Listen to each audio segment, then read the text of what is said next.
लहवीतमध्ये धाडसी घरफोडी, सराफी दुकानातून 97 लाखांचा मुद्देमाल लंपास. देवळाली कॅम्प परिसरालगतच्या लहवीत गावात चोरट्यांनी सराफी दुकानावर डल्ला मारत तब्बल 97 लाख रुपयांचा ऐवज चोरून नेल्याची धक्कादायक घटना समोर आली आहे. या घटनेमुळे स्थानिक व्यापाऱ्यांमध्ये भीतीचे वातावरण पसरले आहे. माळवाडी येथील संतोष रत्नाकर कुलथे वय 47 वर्ष यांच्या सारिका ज्वेलर्स या दुकानाचे रविवारी दिनांक 29 मार्च रोजी रात्री नेहमीप्रमाणे बंद करण्यात आले होते.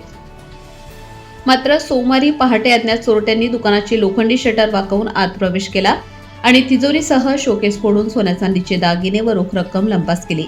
या चोरीत सुमारे 400 ग्रॅम सोन्याचे दागिने, अंदाजे 56 लाख रुपये, 20 किलो चांदीचे विविध अलंकार व वस्तू, अंदाजे 40 लाख रुपये तसेच 1 लाख रुपये रोख असा एकूण 97 लाख रुपयांचा मुद्देमाल चोरीस केला आहे.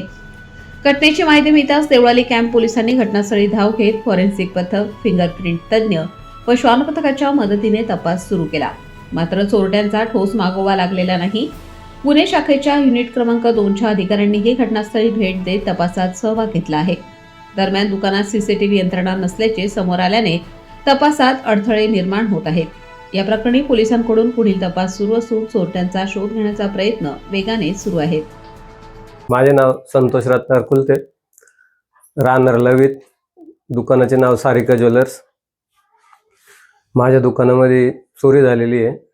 29 तारखेला पहाटे 2 वाजेनंतर झालेली आहे. शक्यता आहे त्यांनी सर्व सोनं चांदी घेऊन गेले. जवळजवळ 400-450 ग्रॅम सोनं नेलेलं आहे. 15 ते 20 किलो चांदी नेलेली आहे.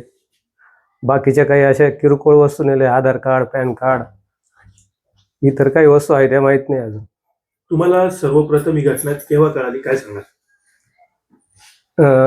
गावातला मित्र आहे, त्यांनी 6 वाजता तो चालला होता बँकेची साफसफाई करण्यासाठी. तर त्याला शटर उघडे दिसले. मग त्याने येऊन मला बेल वाजवली, दरवाजा वाजवला, मी उठवलं. तेव्हा तुमचं दुकान फोडलंय असं बघितलं तर ते फोडलेलं होतं.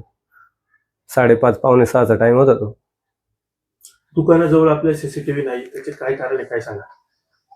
सीसीटीव्ही म्हणजे समोरच मला वाटलं ग्रामपंचायतचा टीव्ही मोठा कॅमेरा लावलेला आहे, त्या भरोश्यावर होतो मी. आणि मग आता मी उद्या आज करणारच होतो. ते सोमवारपासून माझे तेच काम होते, सीसीटीव्हीचे, चॅनल गेटचे, आणि त्या आधीच हे घडलं. प्रशासनाकडून हीच मदत हवी आहे का बा सर्व माझं मिळावं. आमचं 30 तारखेला पहाटे सगळं शटर वगैरे फोडून सगळं नेलेलं आहे. सोनं चांदी सगळं जेवढं होतं तेवढं सगळं नेलेलं आहे. आम्हाला प्लीज सगळं भेटलं पाहिजे ते. मी त्याची बहीण आहे.